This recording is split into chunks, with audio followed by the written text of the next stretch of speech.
Good afternoon, and welcome to the Lee and Bernard Jaffe Family Jewish Book Festival. We have another great author visiting us today, Bess Kalb, author of Nobody Will Tell You This But Me. Today's program is sponsored by Monkeys in Virginia Beach, a perfect shop to pick up clothing, gifts, and treasures. My name is Robin Sidursky, and I'm thrilled to be moderating today's discussion. This past summer, besides having a baby, I was thrilled to be able to join part of the Jewish Book Council's annual conference where we saw Bess present her book. She only had 2 minutes and we were sold. I've now read her lovely tribute to her grandmother and every page was wonderful. I can't wait to get this conversation started. Before we begin, a few programming notes. Today's event is brought to you in webinar format, which means you'll be muted throughout the program and you won't be able to see the other attendees. If you have a question, please type it into the Q&A at the bottom of your screen. Do not type it into chat. Type it into Q&A. It's different. But we're all Zoom experts now, right? We'll try to address as many questions as possible with the time we have, and links to purchase the book will be put in the chat box. So please let us know if you already have purchased a book or plan to purchase a book, and we'll send you a book plate signed by Bess. Now, to introduce our guest speaker, Bess Kalb is an Emmy-nominated comedy writer and the best-selling author of Nobody Will Tell You This But Me, a New York Times editor's choice. She wrote for 8 years on ABC's Jimmy Kimmel Live. She received a WGA award in 2016 and has written for the Emmy Awards, the Academy Awards, and the 2020 DNC. She's the head writer and executive producer of the recent Amazon comedy special, Yearly Departed.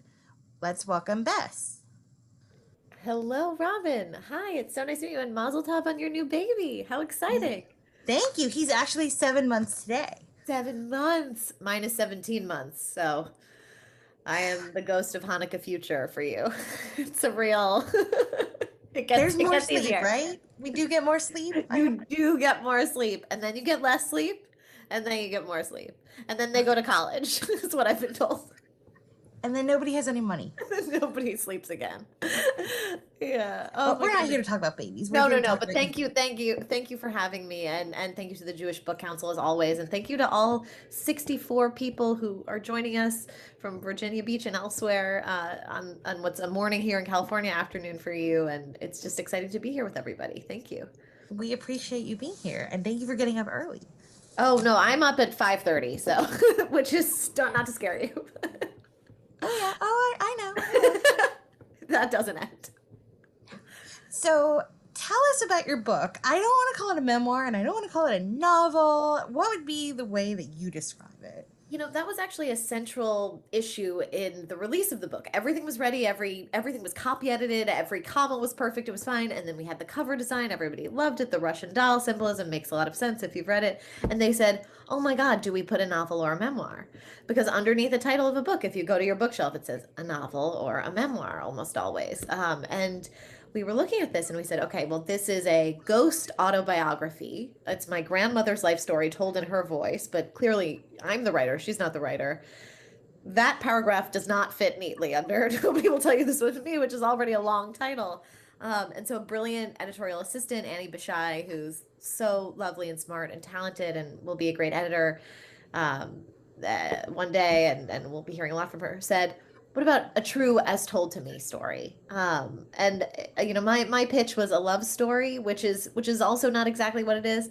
A true as told to me story is what it is, because like any Jewish woman will know, there's no such thing as a true story. There's my story and there's your story, and there's an agenda in both of them. So this is a true as told to me story, which I think expresses the sort of unreliability of the narrator of this book and captures as true as it's ever going to be.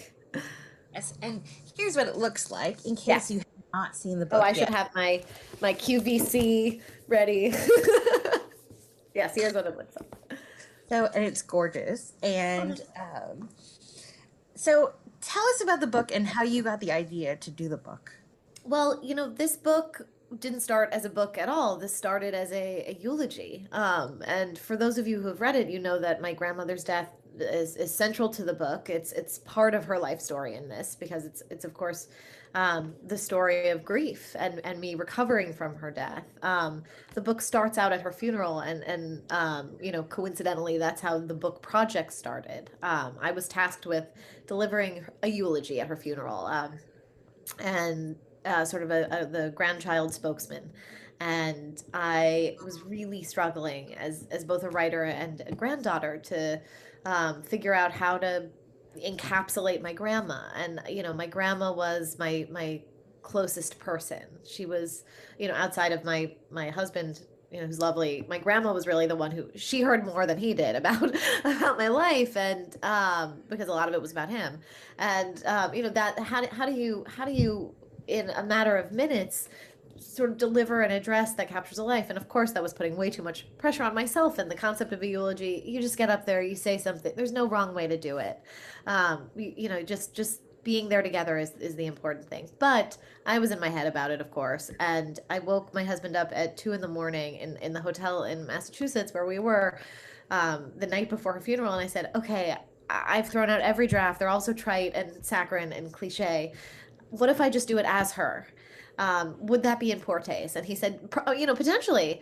And I said, trust me." And I did it, and I got up there and I delivered a voicemail.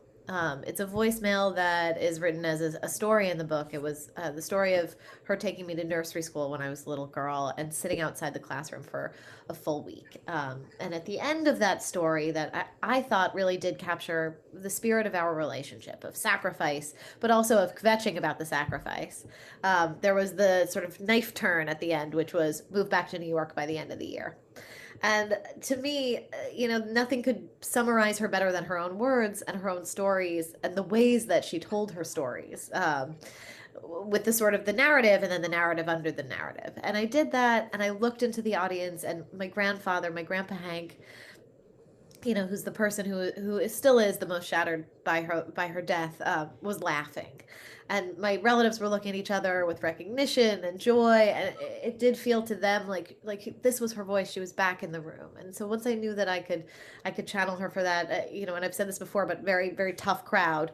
I knew that I could do this, that I could bring her back, and it felt like a granddaughter grief superpower that I was able to just write as her and she'd be there. And so I kept doing it as part of that grieving process. I would just write as her. I wrote her stories that I could remember. I wrote her takes on what was happening in my life. I would just sit up with at this very laptop that I'm talking to you on, and I would write, and my grandma would be there. And eventually I had 45 pages of this. I had a casual conversation about maybe writing a book. This was the only thing I had been writing. It was the only thing I had cared about. It was the most passionate I had ever felt writing anything. I sent it off, and immediately I was told, okay, yeah, this is something that more than just you and your family will relate to. Yeah, and I think that's so true. I relate to it. I'm close with my family. Some of them are watching. Hi, guys. Oh. And talk to us about the process of gathering the material. Did you talk to your mom and your grandpa and about kind of the behind the stories that you already knew and confirming little facts? What was Yes, I that? mean that was that the writing the book was one project, and then the getting the research together and really figuring out how to, you know, bringing the stories to life in her voice was something I could do, but having the stories and the meat of the stories and the facts was another endeavor entirely. And I really relied on my mom for that. My mom, who is in the other room right now, is the childcare that we are in a pod. It has been for the four and a half of us. For the My mom is incredibly helpful and remains to be incredibly helpful in my life. I'm here in sort of three main ways because of my mother. I'm here because I exist because of her. I'm here because she supplied most of the information for the book, the information about her life, and the story of the relationship between my grandmother and my mother is as central to the book as the story of the relationship between my grandmother and me.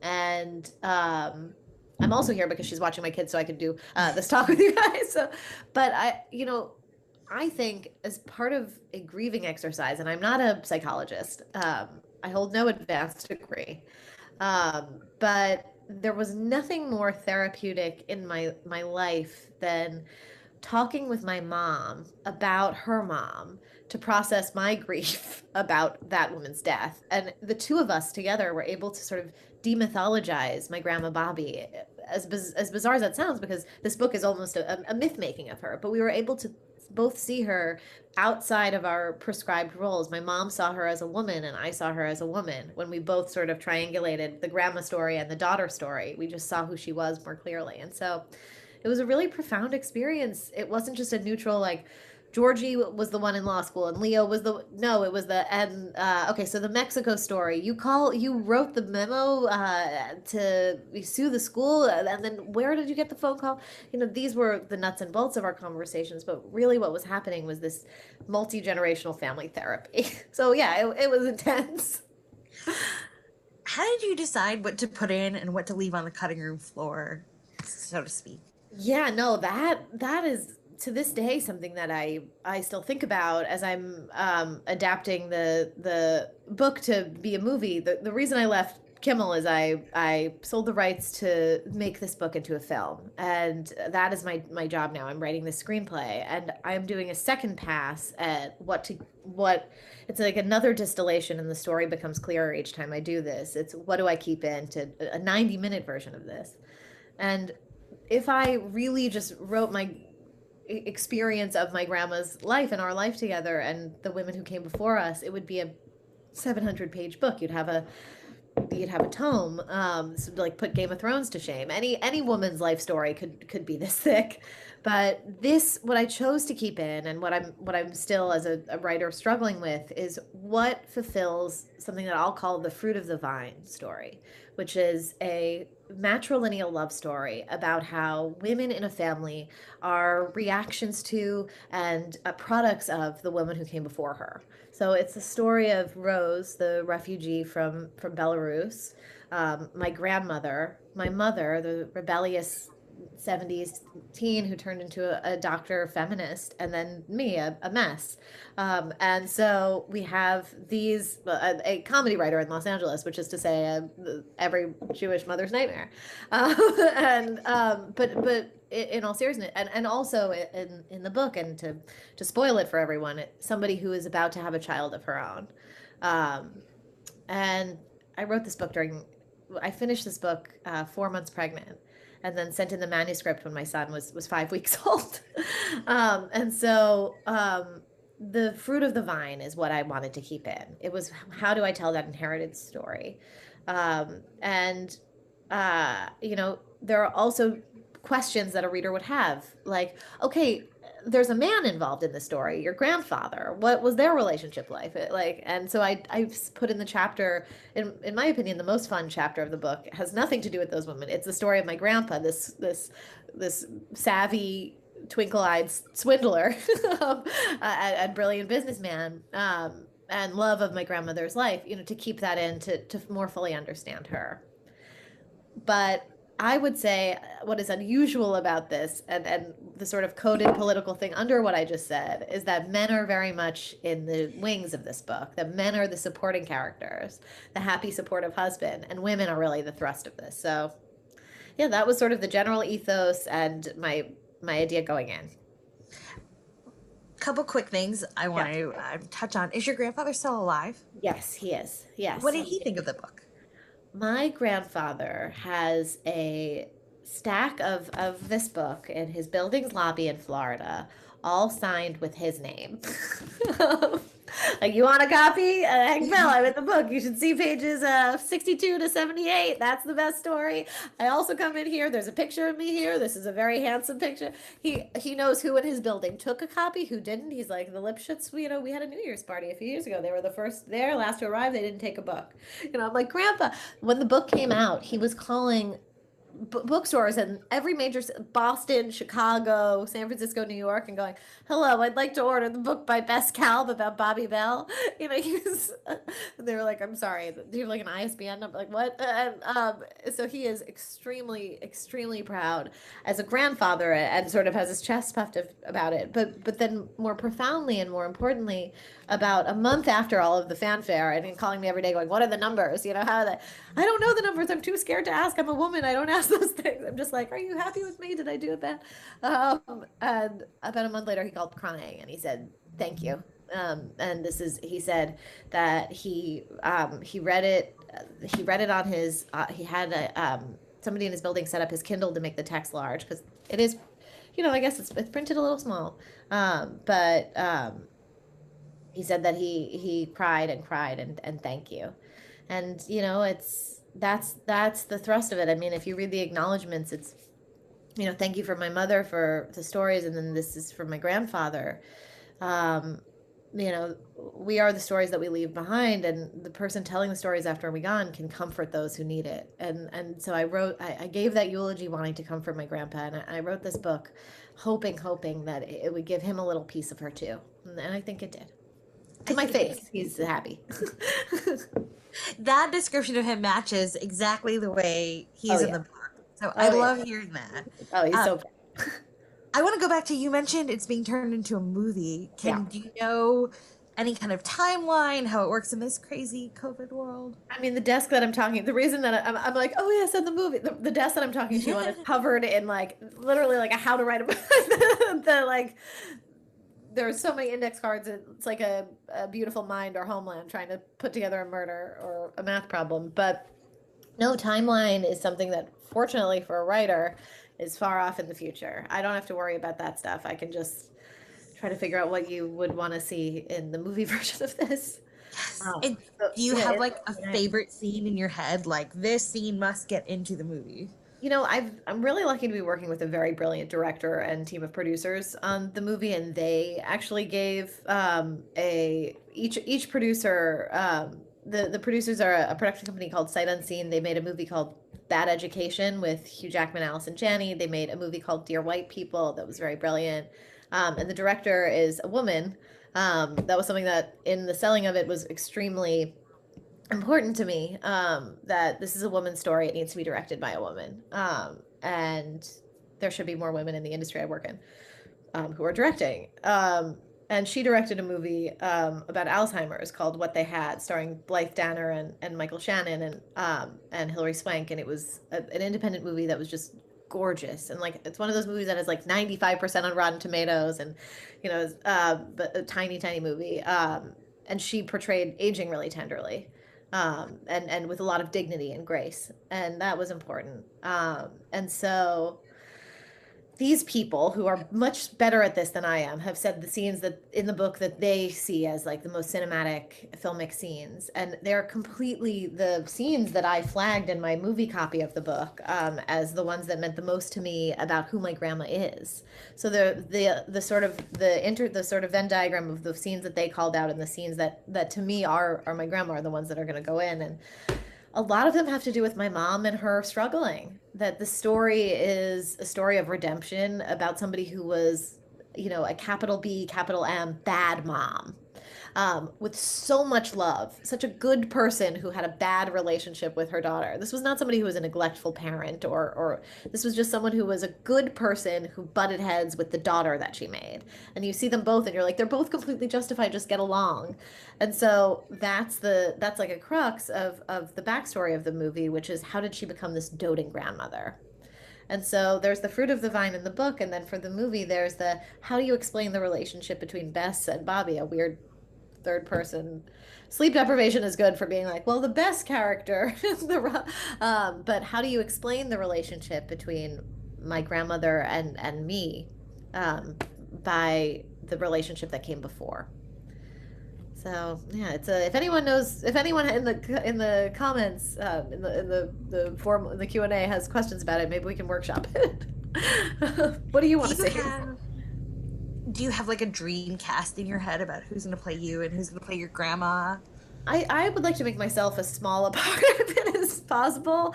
Um, but I think there's so many actors who could play her so well that, there's this idea of a Jewish mother or Jewish grandmother in cinema or TV that's relegated to caricature or stereotype, and that's like a ninth of the story. That shtick is something that, of course, we all as granddaughters and daughters, can recognize, but that's not the heart of those people. And having a woman portray this multifaceted, fully formed Jewish grandmother is a role that I just feel like so many people could just hit out of the park. And I'm, you know, I know what my grandmother would say though, and I've said this before, which is Meryl or nothing. She did Jewish in Sophie's Choice, so and Heartburn. Aim I would, high, I right? would, I would though, and this is like, I think having a child has made me much more Jewish than I've ever been in my entire life, save for my bar mitzvah. But I'm like, it needs to be Jew. Um, do you think writing the book changed your relationship with your mom? And Yeah. and talk about that a little bit. How before and after, and do you understand her better? Maybe what she went through. Yeah, I mean, this is probably something that I'm sure you can the sort of the two things that changed my relationship with my mom happened at around the same time, so it's hard to know which. Having a child really changed my relationship with my mom. I mean, my mom and I have always been extremely close. Um, and like every second of the pregnancy, she was, involved and updated. But having a baby, and I mean, this was something where it was like, oh, I could not do this without you. Like like, okay, minute 7, what do I do now?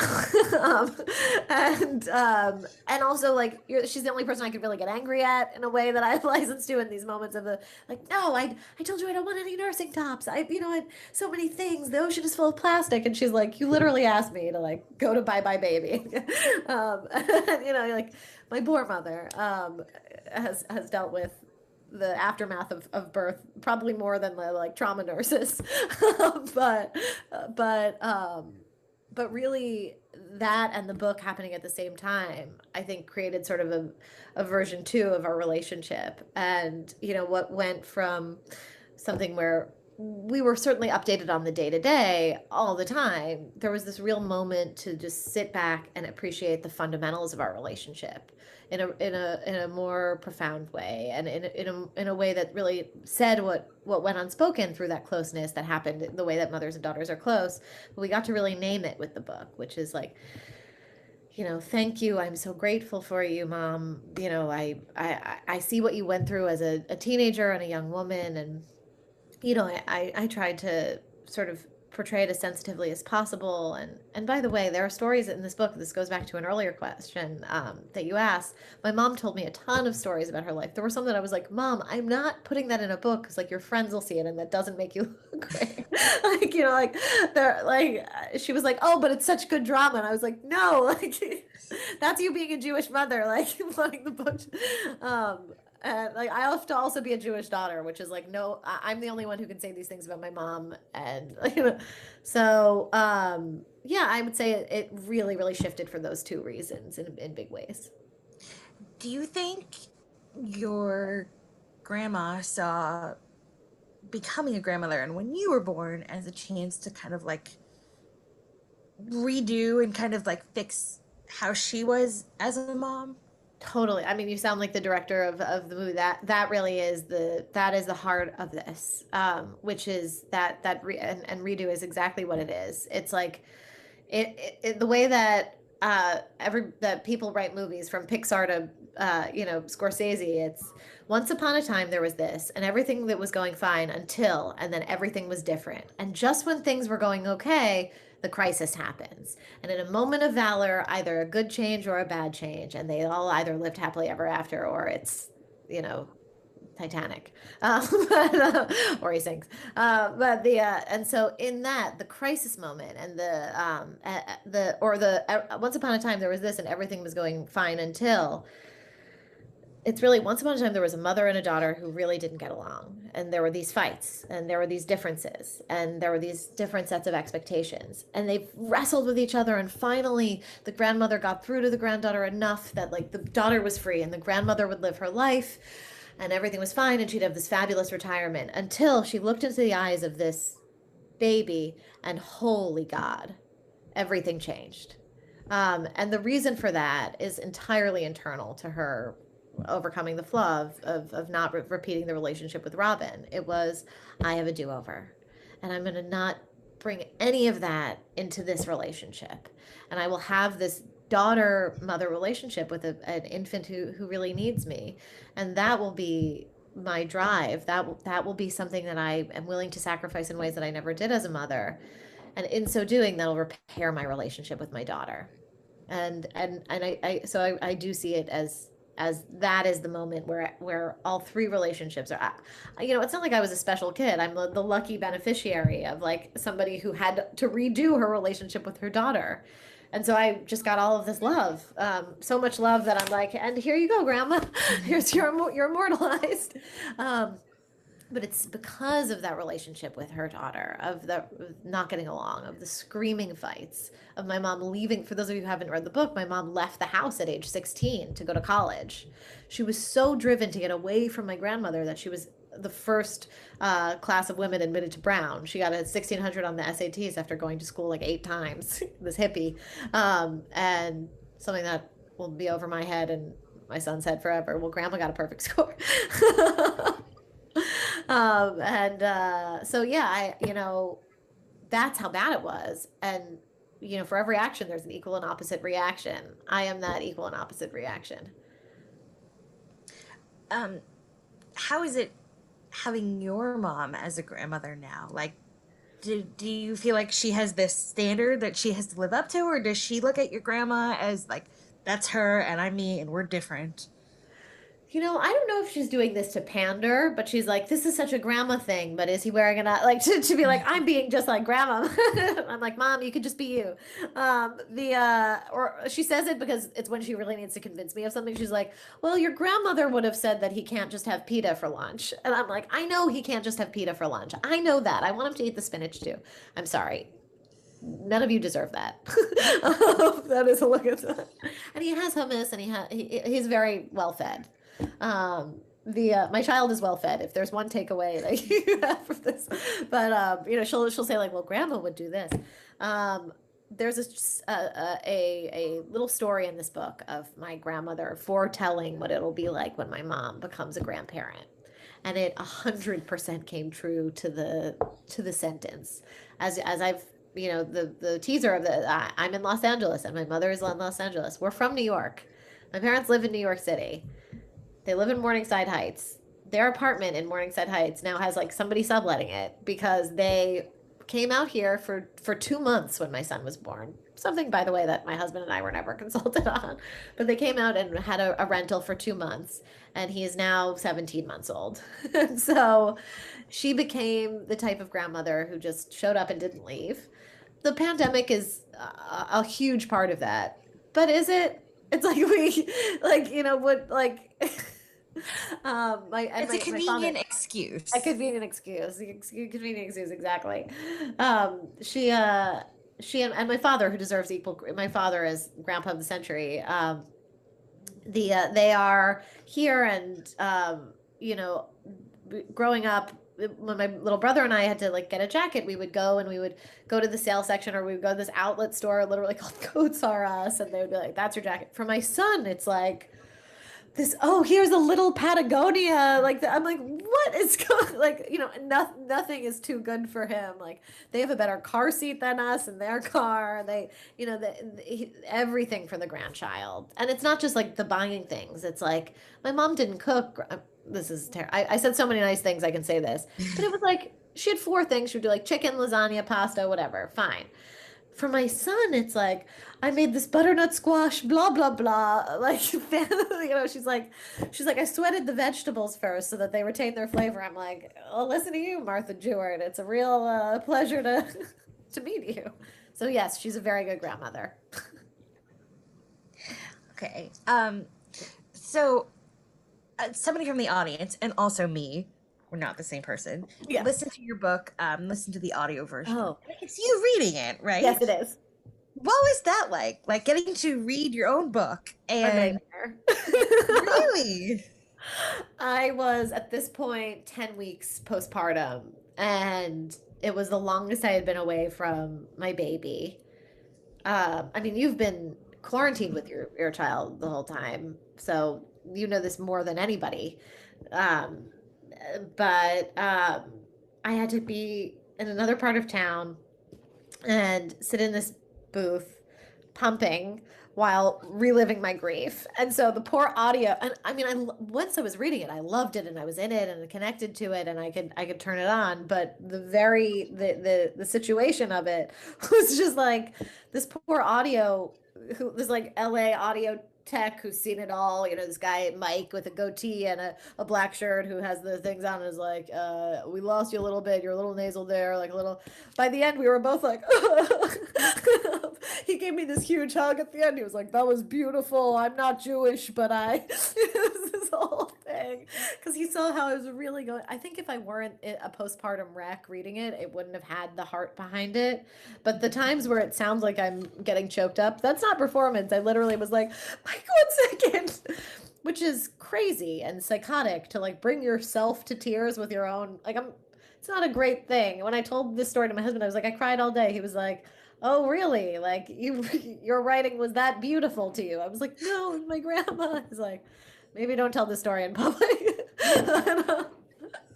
But it was more than that. It was the postpartum. It was that, and I will say this, like, it was also the first time that I had really read the book all in one sitting. For copy editing and editing, I would do chunks, I would tackle sections, but this was like 2 days of just reading the whole thing, and it really made me see it in a new way and appreciate my grandma's stories in a new way. And as like physically traumatic as it was, I think I used it. It worked. It worked.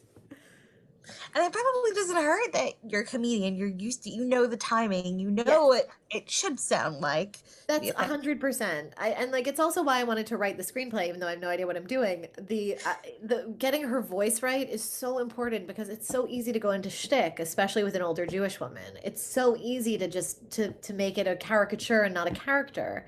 And I knew her cadence. I knew the way she would speak. I know the ways that you could tell that she had sort of an eyebrow arched when she was talking to you. I knew her, and that's why I could write the book. So I had to be able to deliver it, even though I wasn't doing a voice. I was speaking in my own voice, but I was speaking in her words and her cadence, and the same for scenes. I don't want, someone having this histrionic going like, ay ay ay, what are you? She would say that sometimes, but not like. Keeping it true to her is the most important thing of this book. It's the most important thing of the audiobook and of the movie. And I really do feel, and that nobody will tell you this but me, of it, nobody could do that but her granddaughter. And so that's not just the writer, the granddaughter. And so that's why I'm doing it. What do you think she would think of it? I've gone every dimension with that. And I I can never know, but I also, the breadcrumbs that I was left in her life was she just told me these stories constantly. And what am I supposed to do? I've never met her mother or her brothers, but they are real to me. Georgie and Leo, like, I would see in people who were tricksters growing up. Like, these were my fables. These were these sort of like gods of my life. To this day, when I need a parking, well, I don't drive anywhere now, but a year ago when I needed a parking spot, I would be like, "Oh, great Grandma Rose, get me a parking," because that's what she would say. And I used to go to the movies by myself a lot, and that's exactly what her mother would do. And I was raised on the stories of my father was always on the picket line, and my mother was always at the movies. If you're having a rotten day, buy yourself an ice cream soda and a new hat. These were people I didn't know, but they were people who shaped me. And so she told me these stories. I was the repository of not just her stories, but of the people that she was talking about, of the people who were dead, who came before her. And so I was doing this for her by writing the book, that she gave me their stories. So it was important to immortalize them for her and to do the same to her. Why tell me? I would get on a plane and fly to Florida, and I would sit there in their terrible apartment and I would talk to you. She told me that story 150 times. And so here it is for other people to know that story and feel like they know her and they can live by her rules and glean what they need from the fable of her life, the way that she did for her relatives. And so, she told her stories and she got to keep doing that through me. And I think she would see that that's what the book is. And I also think she would be happy that I used beautiful pictures of her. What is that like, having your family story out there for strangers to read? And it makes you kind of vulnerable, I think. You know, I will say this. There's the family stories that are in this book, and then there's the family story. And that's a different thing. The stories that are in this book are what we talk about at the what she talks about at the end of the book, which is the myths and the legends and the truth and the heart. And it's the family stories that hopefully stand as universal family stories. That yes, my grandmother and grandfather and mother are the characters, but these are archetypes and these are relatable people who, and my great grandmother, who is an amalgamation of no one. I mean, I didn't actually have any information about Rose except for she fled, what was in my grandma's obituary and her paid obituary, which was Bobby Bell is the daughter of Rose Otis, who fled from Russia alone at age 13. That's it. So I had to go through this stack, which I conveniently have here, of like Jewish texts to cobble together her life. These are not just my family story. There are Jewish stories. They're family stories that people can recognize in their own grandmothers and mothers and daughters. And so having my family be the stand-ins for that is just the way that I could tell those stories. And I think it's a way that honors the people in the stories and makes them heroes of their own lives. And so, I don't have people coming up to me knowing actual things that certainly if it were my mother's book, she would have in all of no, and I don't think she would either. She was just, probably caught up in the heat of the moment. But there's nothing in this book that I don't feel comfortable with publishing in a book, and that the people who are in it wouldn't feel comfortable being for public consumption, because they're stories of triumph, and who wouldn't want to have their great love and triumph be, be committed to the page like this. And at the same time, I think the one person who sort of got the short end in all of this is Charlie, as my husband, who I was like, okay, manuscript is done. Book about my grandma. What do you think? He's like, this is a story about us. This is our love story. And I was like, what do you mean you're not in this? And he was like, did you read your book? And I was like, oh yeah, I guess my grandma and I just talked about you all the time. He was like, yeah. So, poor sweet good man. It is fitting that his only line in the book, his only line, and nobody will tell you this with me, is I'm not getting involved in this. And that was done. That was done on purpose. So that is still like a kitchen table thing that, will be like oh, I forgot to get blah blah blah the groceries, and he's like, well, it's okay, you publish the details of our personal life in a book, so we don't need couscous. So I'll be living that one down. And wait till he's like in the movie for like 3 seconds. Totally. And, totally. Maybe we'll get like Clooney or someone. Yeah, Ryan Gosling or something. Take a bit role. That's gonna happen. It's fine. You can make it up to her. It's fine. I mean, I'm guessing you were not the only grandchild. Yeah. Or grandchildren. How many cousins and siblings do you have? And did they have similar relationships with her? Yes. So I have a little brother, and he is, aside from my son and husband, the most important person in my life. And as he says, I've known him the longest. And he, in the acknowledgments, I'll read verbatim what I said about him, because it is approved by him. Thank you, Will Kalb. There is nothing I wouldn't do for you, including leaving you out of this book entirely. That was his one request. Do you have siblings? Yes, I have a younger brother. You were nodding like you had a little brother. Yes. Oh yeah. Oh yeah. There's like things that, and we FaceTime every day now because that's what you Oh, that's so sweet. And he came and stayed for a couple weeks to get out of New York City during the pandemic. And there's things that he's like, I don't need to hear about the diapers. Just don't. No. Oh my God. It's the same with, yes. I'm like, but like, this was a major part of my afternoon. I know. I had to stop and give a bath. That's hilarious. I don't know. Well, you Don't know tell what? me. They didn't sign up for this, but it's not our fault. No. No.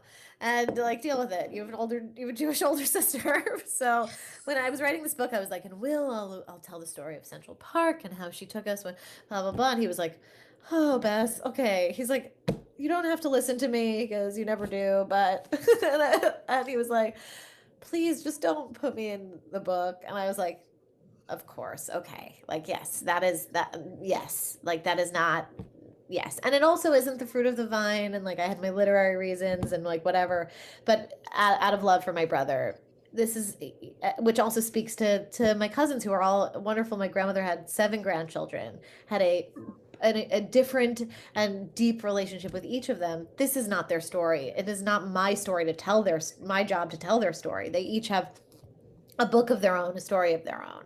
This is a matrilineal love story about the only daughter of an only daughter of an only daughter. And so I was telling our story. It's the only story I'm qualified to tell. And so, you know, the people who are left out of this book are left out of respect and tenderness and appreciation for the difference between their relationship with my grandma and my own. This is not like an objective account of her life. This is our love story. And so that's why it's just me. And, you know, everybody seems to be pretty fine with that. Again, to my face. So this is a question from someone in the audience. They said they're curious about the end of the book where your grandma speaks from the grave. What did you hope to convey with that part? Yeah, that was always going to be the end of the book, and I wrote it about halfway through with writing the book. I had like in a flash, I knew how this would end. Um, and it was like it's hard to even think about because it's the hardest I've really cried. Again, this is like would Charlie be like, "Oh, you brought yourself to tears with your own," but it wasn't that. It was like being in my grandma's head. It was more of it was like a therapy exercise. It wasn't doing it to be like. And the sun glinted off. Like there's not a lot that's writerly about it. It is just true and in her words. And I was just trying to convey her as best I could with all of the information that I had of her voice and her character and her spark. And so that part, writing about her after she died, was just like nonstop cry fest. um, I that was the hard. I would have to balance those chapters out, especially the what he'll do chapter of my grandfather just sort of recoiling from her death and going about his life. He sails at half mast and you know, I would write one of those and then I'd write like us having cheese at the Met cafeteria. Yeah, I would really have to offset it. And I think me writing that experience that I had writing the book is similar to what people have had reading it, which is it balances that like those woof, the wind out of your sails. This is a story of loss with like this is a story of life and happiness. And so it was really hard writing that part. I didn't know how it would be received. I really didn't know if this was just a therapy exercise that would fall flat. Um, but I think the universality of it and the what was conveyed um, by those hard and sort of mournful chapters and chapters that were grounded in grief and not life. I think it's important that they're out there because it's important. It was important for me to write about death in a way that felt true as much as it was to write about life. And so it was hard, and I hope it wasn't too hard to read. Now, I have to say, like, this is gonna sound silly, but when I got to that part, it was like, oh no, she died. Yeah. Well, we knew that was Yeah. coming. No, I We know. knew that was gonna happen, but like I Yeah. had to keep re-listening to it like carefully, like, Yeah. oh, like let me stop. I listen to books when I'm doing things like cooking. Let me I stop and fully focus. yes. Yeah. And like and my husband's like, yeah, she died. Like it's still a surprise and I'm still like sad for I her because know. you can feel it coming through. So I think you did a really, really nice job of of weaving the emotion in and the heart and not just because I only listened to it, but I think it just came through really nicely and it still felt like a story. So Yeah. it Yeah. feels like I love books like that it's not completely chronological. It's Right. you kind of jump around and you have stories, but you're still it's all connected.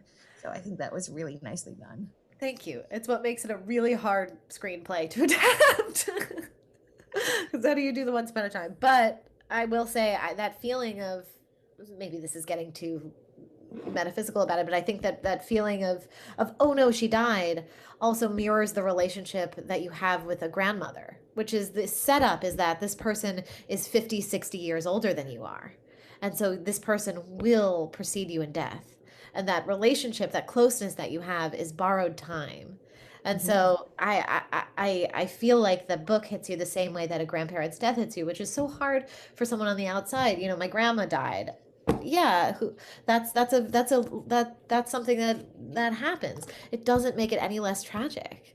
And you know, there's a line that I think about that Stephen Colbert said, of all things, after his mother died at age 102, and he said this on his show, and it'll never leave me. He said, you know, that she was 102 doesn't make this any harder. It just speaks to the size of the room whose door is now forever shut. And it was just like, yes, a grandmother dying is not an easy thing because she's old. It is so hard because that was always going to happen. The inevitability of that was there, and the amount of love that was there and life that was there was so profound. So I digress, but yeah. Do you have a relationship with your other grandmother, your dad's? Yes, I will show you I took a screenshot yesterday. I can, this is not being recorded. Is it being recorded? It is. It's okay. She would love this. I could put it on Twitter and she would love this. My grandma Judy is my dad's mother. She is the most glamorous woman in New Jersey. She is so beautiful and wonderful and hilarious and has learned how to text. And yesterday she called me, and I took screenshots because nobody would believe this. She called me and she had a printout of an email, and she read every single person in Biden's cabinet and extended family who is Jewish. And this is her going through a list, and she's like, and the secretary of blah blah blah is a Ziegel, and it was like, oh, here I was like, Grandma, hold it up. I have to take a picture because no one's gonna believe that you did this. I have to show Charlie. And she was like, I'm very proud. She is a character. She is so smart and full of stories, at the center of which she is always the hero. And I love her so much. And she's, you know, she and my grandmother, my grandma Bobby, did not see eye to eye, but they were both united in their love for my brother and me. And my grandma Judy is with us and can tell her own stories. She doesn't need me to do it right now. Now that the book is written and published, have you found healing and comfort in the memories as you share them with your readers?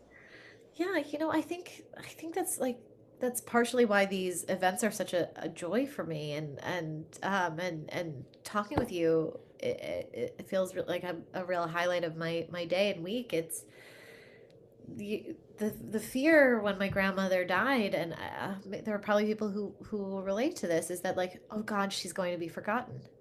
um and the, you know, in Judaism there's sort of two deaths. There's when you die, and then there's when the last person remembers you dies. And the reason that that doesn't happen to Jewish women is we just tell our stories all the time, and our grandchildren, they, you know, and in every family there's a Bobby. And they will live on forever in every family because you hear about them, and you know, even if it's just like their candlesticks or there's something they made, the love and the giving and the memorabilia, it's all there. And so talking about her and knowing that there are so many people on this call, and seeing you face to face as somebody who's read the book and knows her life story, it is the greatest comfort I can have as a granddaughter, not as an author. It's like, yes, I did this project so that she would live on, and here is Zoom proof that she has. Are you working on any more books, or is all your energy devoted to this screenplay? If the producers are watching this, all of my energy is devoted to the screenplay. But I am working on another book. Oh, can you tell us anything about it? Well, you know, I write in characters. I write for comedians, and then I can be funny. I write as my grandma, and I can be a grandma. My thing as a writer is, how do I disappear into somebody else's voice to say how I really feel? And it's easier for me because I don't have the confidence to do it in my own voice.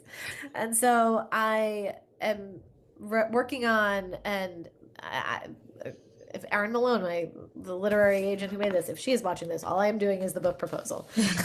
So it's hard when you're freelance and work for yourself and also have a baby. It's just like, and then have to write, and you're just like, size 4 overnight diapers.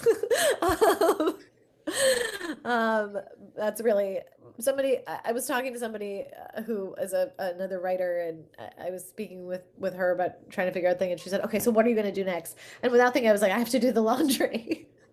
That's that's my next writing project.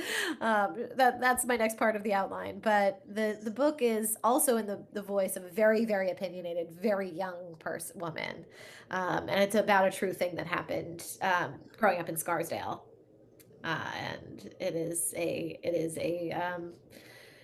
murder mystery. So yeah, That sounds exciting. it is. So, that is about all the time we have. And I Yes. know we didn't get to all the questions, but we tried to get to a lot of them. I'm So sorry, I talked a lot. I ask a lot of questions. And yeah, I had so much fun speaking with you. So thank you so much for your time today. I loved your book, and I know our community will love it if they haven't already read it. We'd love you to come actually visit us here in Virginia Beach. It's sunny, it's moderate. We have a beach. I can't It's wait. nice, It's when we can all travel again. yes. Oh, to our audience, thank you so much for joining us this afternoon. I hope you enjoyed the program. A special thank you to our sponsor, Monkeys of Virginia Beach. Be sure to visit jewishva.org/bookfest for all our book festival events and to register. And don't forget, the Virginia Festival of Jewish Films starts later this month. See you then.